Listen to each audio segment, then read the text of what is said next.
Hello, Keith Rucker here at VintageMachinery.org. Guys, today we are back to working over here on the big monster cane mill, the big power mill made by Golden's foundry machine out of Columbus, Georgia. We've been working on this project now for quite some time, and I'm happy to say that today is the day that we're going to try to get this thing put back together and get it ready to get shipped out of here. So I've talked with my customer. I think I've pretty much got everything done. There are a few little small things that I'm going to do along the way here as we put this back together. I still do have a little bit of painting to do, but it's going to be easier to do it once everything's together than the way it is now. So we're going to probably do that at the very end. Yeah, so anyway, that's today's project, is to get this thing put back together, operating and ready to ship out. Now, like I've talked about before, this mill is extremely heavy. It's about 8,000 pounds when it's all put together. And I do not have the means in my shop to be able to pick up that much weight. I mean, I've got a skid steer with forks on it. Yeah, I can probably pick up 5,000, 5,500 pounds. I really don't know exactly what that machine will pick up, but it'll pick up a pretty good amount, but not this much. My gantry crane is rated for 3 tons, 6,000 pounds, so I'm really a ton overweight to try to pick it up with it. And when we unloaded it, I actually had a big forklift that I was able to get to come over here to get it off the truck and into the shop. I can't get it back over here right now.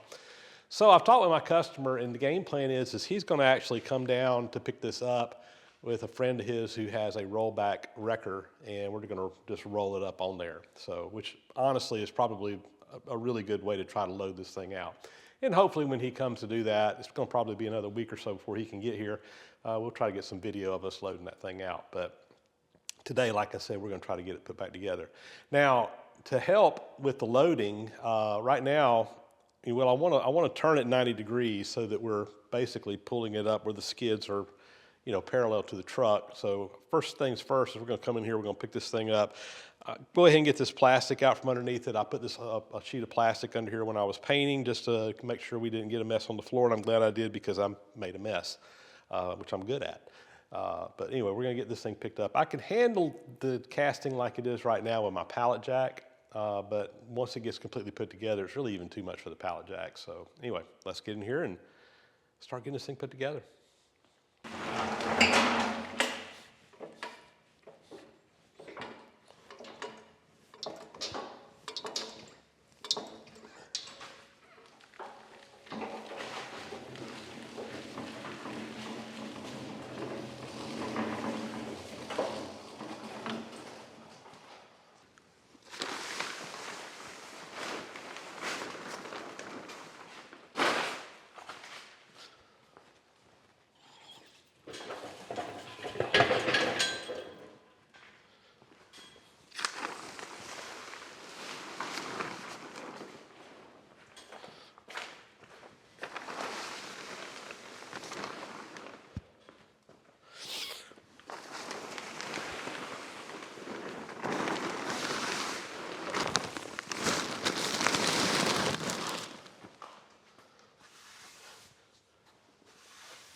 You know what? No, I want the other side to be out.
All right, I think we got this thing positioned more or less where I want it. I almost put it in here backwards from what I wanted. I wanted to have the gears and everything on the front side or this side of the machine. It's actually the back side from the way it's going to be loaded, so that when we load it, we're pulling this up on the back, and I think it's just going to go on the truck easier that way. It probably doesn't matter that much. I think it'll be easier to build out this way as well.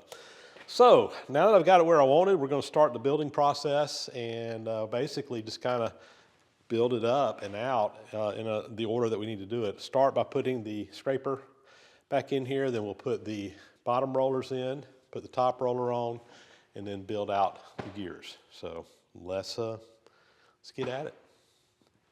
So there's a scraper that fits in between here that kind of scrapes the rollers as they go around. It fits in from the end here and just bridges across here. Let's see if we can get it in. All right. Now sitting on top of this little frame is the actual scraper blade, which just fits right up here. And there's a couple of bolts that will come up from the bottom and tighten that up. And we'll go get some, I think it's 1/2 inch. We'll go get some bolts and put in there. Here. Start with the center one. Oh, it's actually a size bigger. All right, well, got a challenge here. Turns out this is a 9/16 inch bolt that holds that in place, and they're 2 inches long.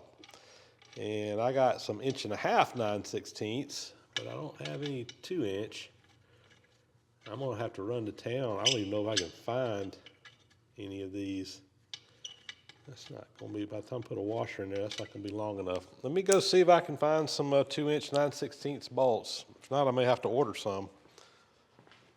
All right, a quick trip to town, and I've got some bolts now that should fit up in here and take care of this. The purpose of this scraper is the rollers that are on the outside here, as they're going around, this just kind of scrapes it, and if it gets any cane residue or anything like that on it, it just it scrapes them off and keeps those rollers clean. That's the whole purpose of it. And we'll get these bolts in here. The holes in here, so that if any juice or anything gets in there, it just goes right down the bottom. You can see it just kind of sits in here. It's not super tight. It's captured in the casting where it can't go anywhere, but it just kind of moves around a little bit. All right, let's tighten it up.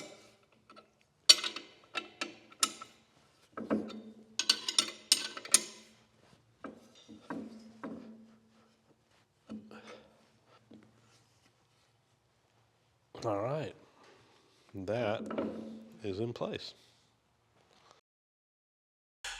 So the part I'll pick it up, or roller is, I need to just take it up underneath it where I can have some straps on the main part of the drum here. Put some place this couple of blocks of wood. And there's up underneath this roller.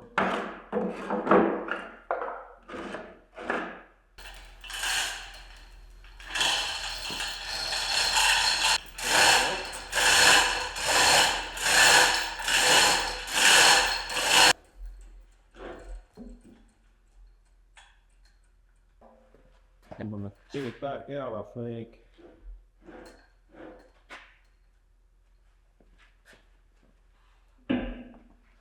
Slide this one cold. But there, yeah, it'll go back in with it.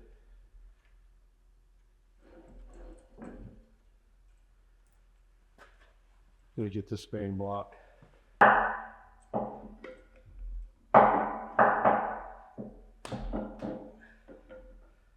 All right, we load that one back down. Put it in there.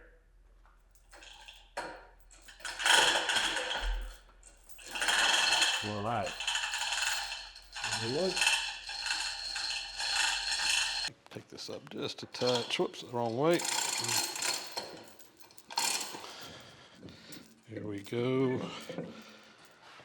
Now, back down. push that in. And we let it down. All right. Second one installed. Those things are heavy. Over here on the back side, this little scraper piece that goes in here, there's like this little cast iron key that fits down inside of this like such, and that basically keeps that in there, keeps it from coming out. And I do need to paint the top of that. I'd painted the rest of it. I hadn't gotten to that, but I'll put some paint on that. But that right there just basically keeps that from sliding out. And I got my gear that I want to bring in over here and put on this. And I got it partially painted. The side that's going to be out, I still got to finish. I had these laying on this side, so I'll finish painting that once we get it all on here. But right now, the trick's actually on the journal here where it fits. The key is straight up on this. Let me see if I can roll this thing around. How am I going to do that? I'm going to have to get something that has some leverage on this to pull it around. How about a 48-inch pipe wrench? Maybe that'll turn it. It's not taking a whole lot, but just didn't have any leverage on there to grip a hold of it. I'm going to pull it around right there. That's pretty much straight up and down. Hopefully we can just slide that right up on there. All right. To come down.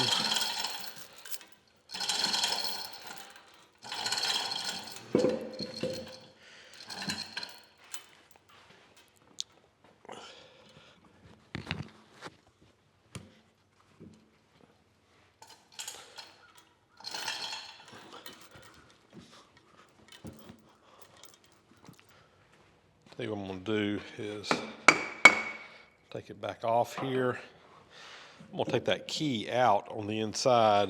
I think it'll go together better without that. And then we can drive that in from the end. Let me see if I can knock it out.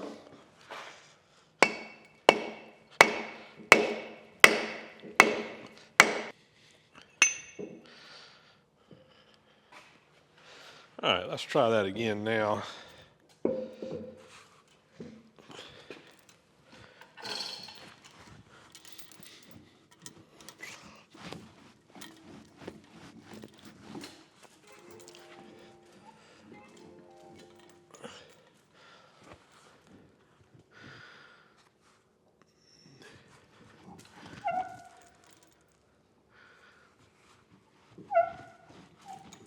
I can kind of see where the gear was up to last time. It was on there about right there. And now let me see if I can get that key back in. I'm going to put some little shims back here behind this just to keep that from going in any farther than it has to. And I think I'm going to go to my wire wheel and clean this up before I put it in there, just to make it go in a little bit easier. All right, that's cleaned up a little bit better. See if we can dive that in there.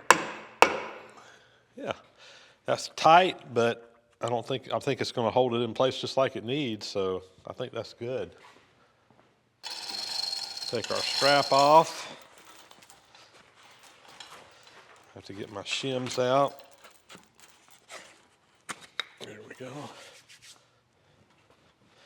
And we got that gear installed. I need to do the same thing over here on the other one.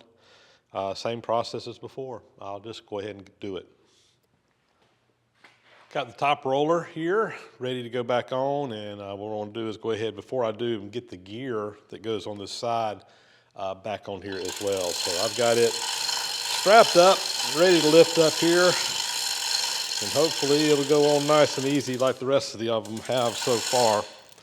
And we can wedge it in place with the key. Let's see here.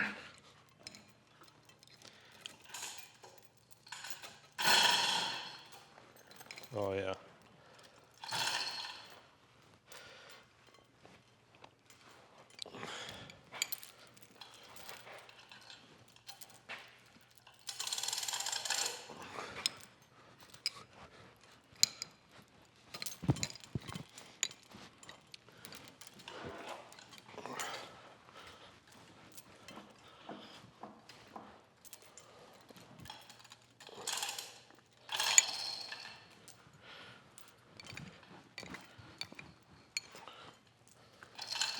I think I can take it off now. It's over halfway on.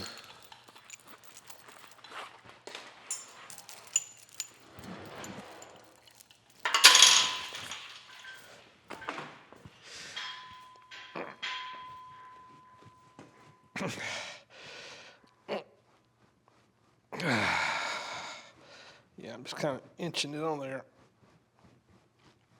It's tight, but it is going on. We put that key in there, that wedge in there. It's going to really tighten it up.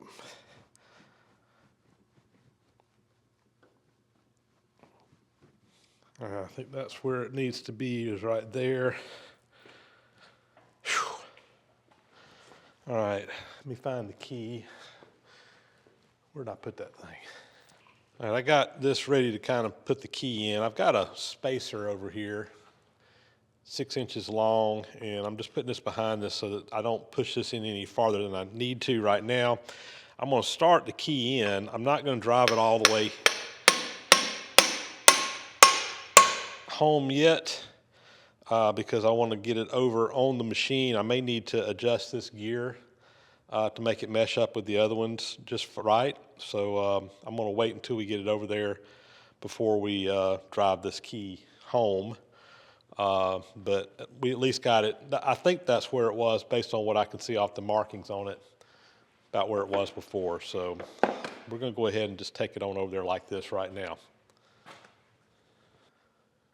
All right, guys, I think we are ready to do the big lift here on the big gears and rollers and get that over on the machine. So we got to bring this up and spin it around 90 degrees and drop it down in place over there. I'm using my 3-ton hoist here. Well within capacity, but it is heavy.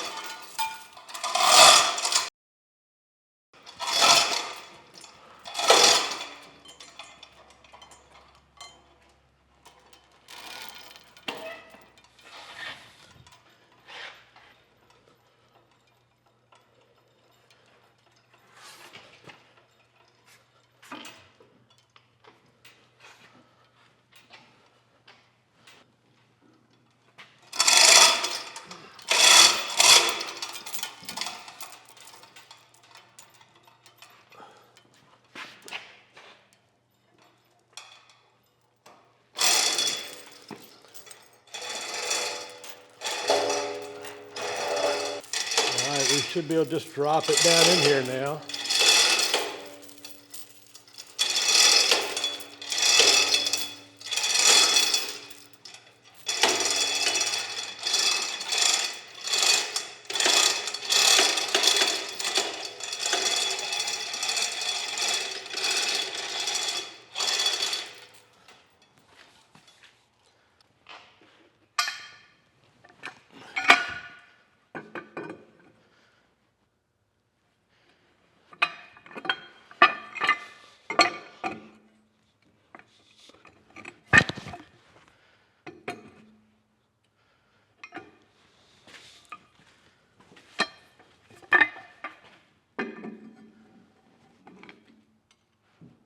All right, I think they'll go together now.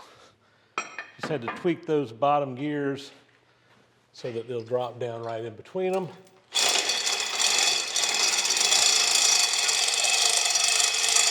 I think that has got it.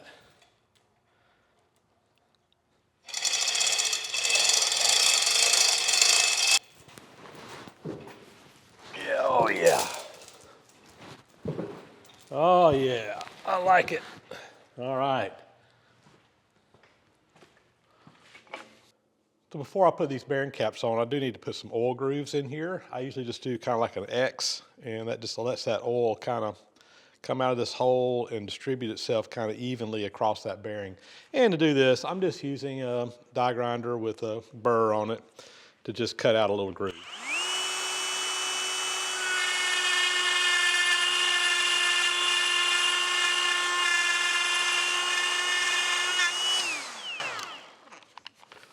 And sometimes it takes a mind of its own.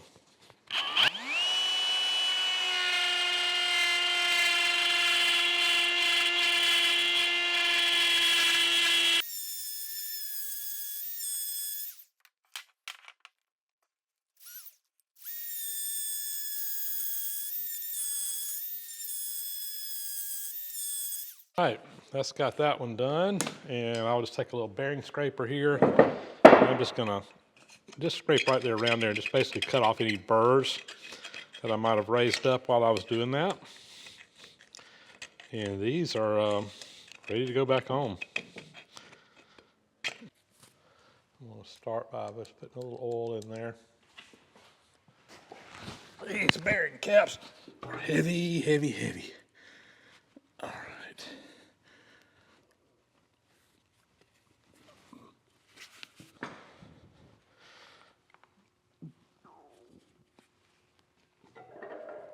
All right. Drop that right in place. Oh shoot, I forgot to put my spacers in there. Coming back up.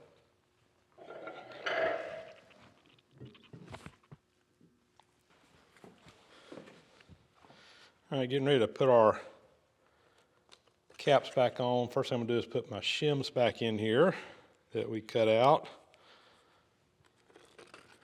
Putting them just like they were before. And then I'm gonna drop this cap on. And this cap, oh, it's heavy.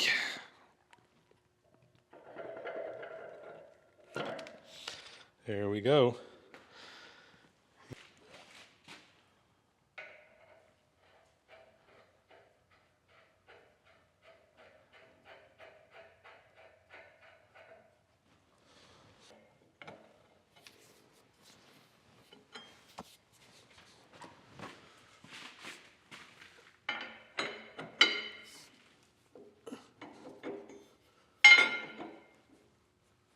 All right. Up next here, we got these bars that hold on the end to the pieces that put the bottom bearings in place. And some of these are bent. I'm going to straighten them all out as best I can. I'm also going to take a die and just chase these threads on the end just to try to clean them up a little bit. So let me see if I can straighten these out some. That's much better.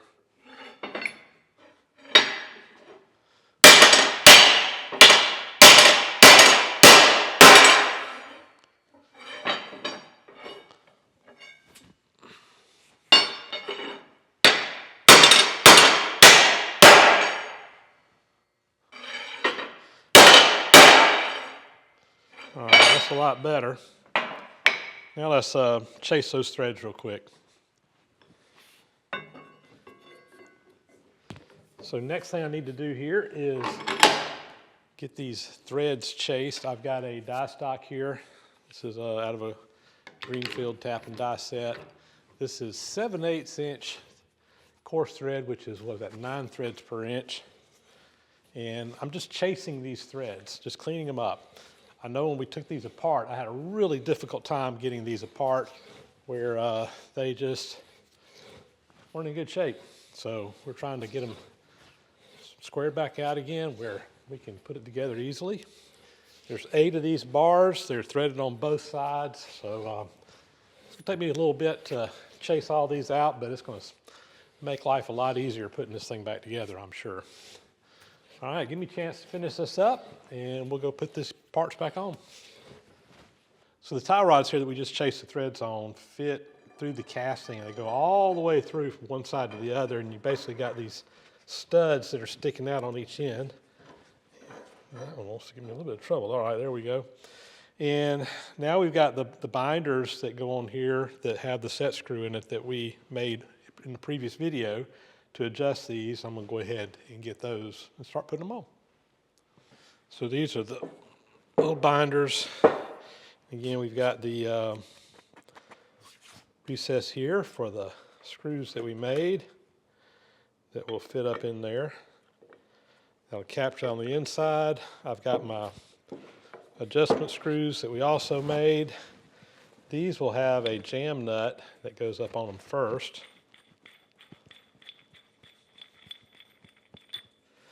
And then that will screw through this into the big square nut that we have captured in the bottom. And that's what will be used to adjust and tighten up those bottom bearings for the bottom rollers. So I got that there. Let's go put this one on. All right, these fit up on there. They're notched to catch on the top and the bottom of these little pieces here. They ride right up onto the studs that we got in going through the casting. And then we've got 4 nuts that we'll put on here to tighten it all up. And I'm just going to snug it up right now, and we'll go put the other one on the other side, and then we'll draw it up nice and tight.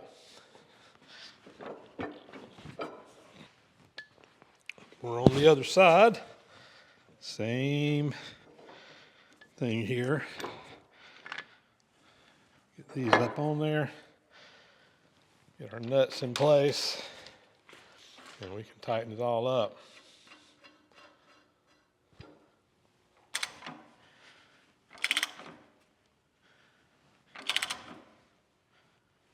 All right.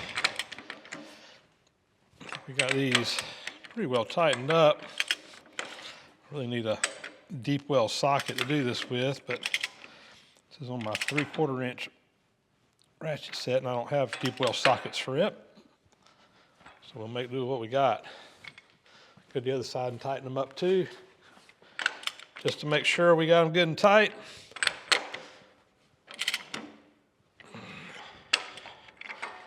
All right, that one is in.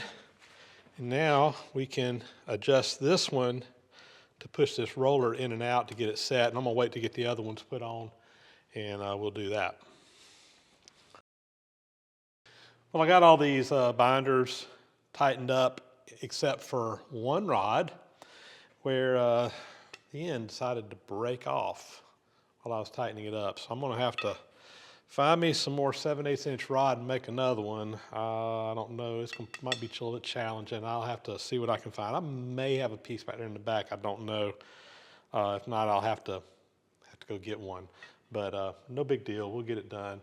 While I'm here, I think I'll go ahead and set these rollers and get these adjusted. We can go ahead and do that without the one binder in there. We still got one of them tight on the top, but I do need to get the other one in there. So let's see about adjusting the rollers.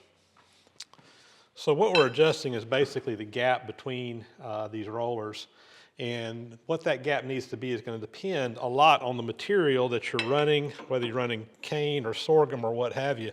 But you can adjust these by just turning these set screws here that we put in, and that's basically just sliding that whole bearing piece in and out through this binder here. So I'm just going to probably put about a 1/4 inch gap in there. He can adjust these later.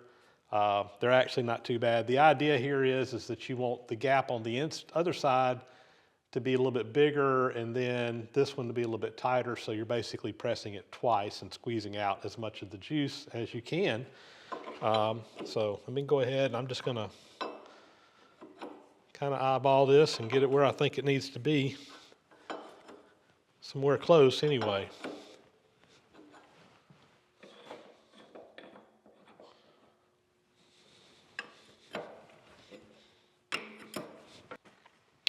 All right, that's fairly even. I think I'm just going to leave it there. Like I said, he can adjust these when they start using it for real.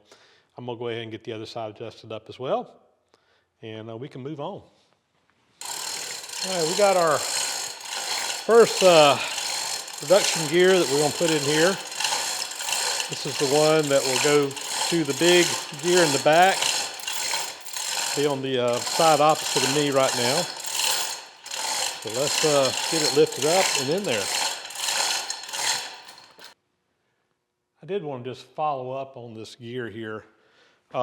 We had worked on it before. I'd mentioned the fact that these little cracks that we saw in the casting, and had commented that that was actually cast like that, that's not actually a break, that is just was in the mold. And my theory was that the sand broke and they just went ahead and cast it anyway, and there's nothing wrong with it. I actually talked with the owner of this and found out that there's more to the story. When he got this mill, this gear was broken, and he actually kind of cobbled it back together, took it to a foundry, and they recast this gear using the original gear as a pattern. So the original gear, of course, had those cracks in it, and of course, you just see on the surface what looks like a crack. It's actually solid all the way through. It was just a little place there in the pattern. They could have fairly easily had smoothed that out before they cast it. I don't know why they didn't, but they didn't. No big deal though. It's not hurting anything. But I did just want to follow up on that because there were quite a few comments about that in the comments on there. All right, let's get this installed. Go ahead and put a little squirt of oil down here in these bottom journals, bearings. See if we can get this on down in there.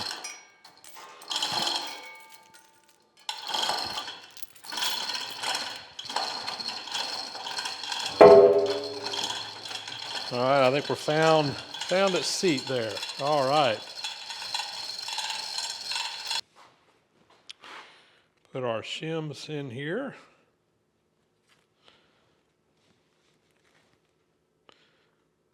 And get the right bearing cap. That was number 3.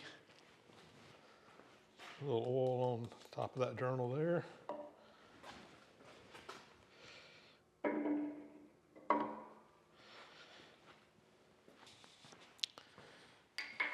I remember this bearing needed to have 2 washers on it. The threads weren't quite down far enough. The rest of them just need 1 for whatever reason.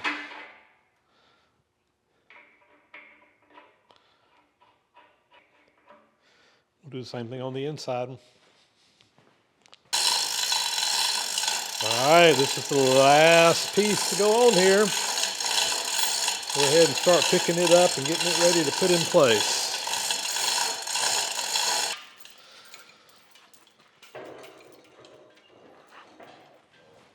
Okay. Start bringing it down.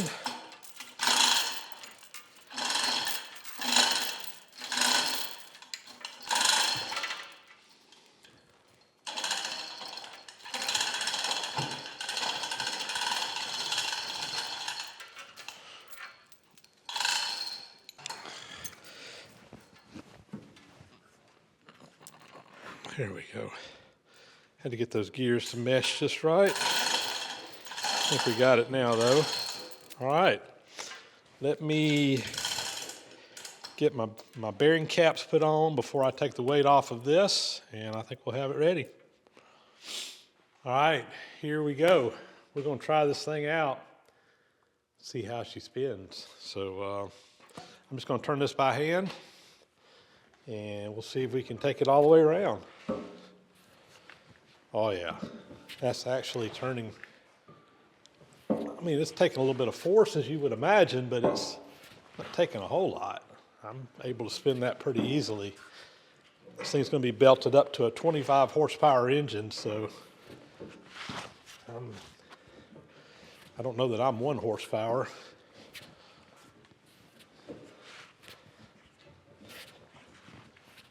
I'm going to take it all the way around, 1 full revolution, because I just want to make sure all my gears are meshing over there on all sides of this thing.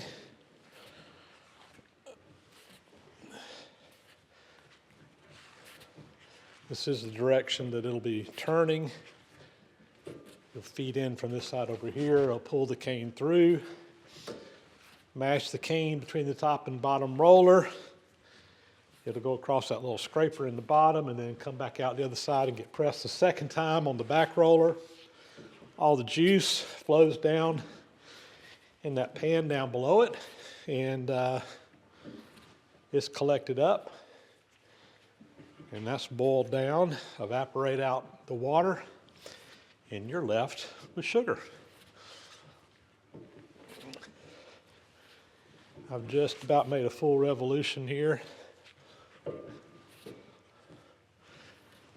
We were looking in the book the other day, and I don't remember the exact number, but it's recommends that this runs at about 150 RPMs roughly, this pulley, which would have that running about 6 RPMs, between 5 and 6. All right, we've been all the way around and then some, and I'm happy. So I've got a little bit of, I'm gonna turn it around a little bit more because I got the bottom of this gear needs to be painted, and I got some touch-up painting that just needs to be done all around it. But we have made very good progress. I'm happy with this. Let's see, yeah, I think I can get to that. So I got to touch up my painting. I need to make a new tie rod there that we broke, and I also need to put some oilers on here. I've got some oilers. I just need to run to town and get some pipe fittings to make them work out. And I think we'll have this thing knocked out. So when I brought this in, there was the remnants of some oilers that were on this. All that was left was just a little bottom piece of the little glass oilers like you see on things all that, drip oilers. And we're going to try to put something back on here. So I've got some oilers that's in my collection that we're going to put on this project. But we need a little riser to come up out of here just to get it up a little bit past this piece here. So I'm going to just put in a little nipple here, and I've got a reducer that's going to go in the top of that to reduce this from 1/2-inch pipe down to 3/8 inch pipe. So let me get this tightened up. That's good. And these are the oilers. This is a glass oiler, and it just screwed right into the top here. This is a drip oiler, so you just fill this top glass piece up, and there's a little needle valve in the top that you can control the drip rate that it drips out, and just turn this on and let it drip. So there's a little place in the top to fill it up. This is how you turn it on. You just flip that up, and you adjust it by turning this little screw up underneath it to adjust how much you want it to drip. So anyway, we're gonna put 4 of these on, 1 over each of the bottom rollers, and yeah, I think that'll be pretty much it, getting this thing wrapped up. Well, for all intent purposes, I think we're done. Like I said, I've got a little touch-up painting to do. I got to still make the one cross rod here. I got to get some stock in. I don't have a piece of 7/8 inch stock to turn that out of, so I'll pick that up next week and get that knocked out. But other than that, she's ready to roll. Literally, just turns with no problem at all. Yeah, she's ready to roll. So that is a wrap, guys, on this, not only episode, but really for this whole project. I will probably have one more follow-up video on this when he comes down and picks it up. Because of its weight and its size and everything else, I don't have a forklift or anything here big enough to pick this thing up and load it up. So he's actually going to come down with a rollback wrecker, and we're going to pull it up on there. And he's actually got some pictures that he took when he first started, kind of as he found this mill on his grandfather's farm. And I'm going to share with you guys some of those, because I'm going to be honest with you, when I saw some of those pictures for the first time, it really surprised me that we were able to save this thing. I mean, it was, of course, he did a lot of work to it before it ever even came to me. But yeah, I'm really surprised that they were even able to salvage it. But I am happy to have this one pretty much knocked out. With this being the week of Christmas, basically, as I'm wrapping this up, it's probably going to be about a week before we get this out of the shop. I'll be honest with you too, I am kind of anxious to get this out of the shop, just simply because it's been taking up so much space. Not only this, but I had 4 pallets of miscellaneous parts on it that were taking up space in my shop. At least I got all of those out of the way now, back on the machine, and I'm able to kind of be able to move around the shop a little bit better. And once I get this out of here, I got some other stuff that I need to get this out so I can do some other things that I haven't been able to do. So I'm kind of anxious to get all that done. So there you go. Again, that's a wrap. As always, guys, thanks so much for watching. Please subscribe to the channel if you haven't already. Those thumbs up and comments are always greatly appreciated. Hit that bell icon to get notifications when new videos are posted. As always, a big, huge thank you to those who support the site financially through Patreon, PayPal, etc. Subscribe if you haven't already. And with that, we're going to get out of here. We'll catch you on the next video. Again, thanks for watching.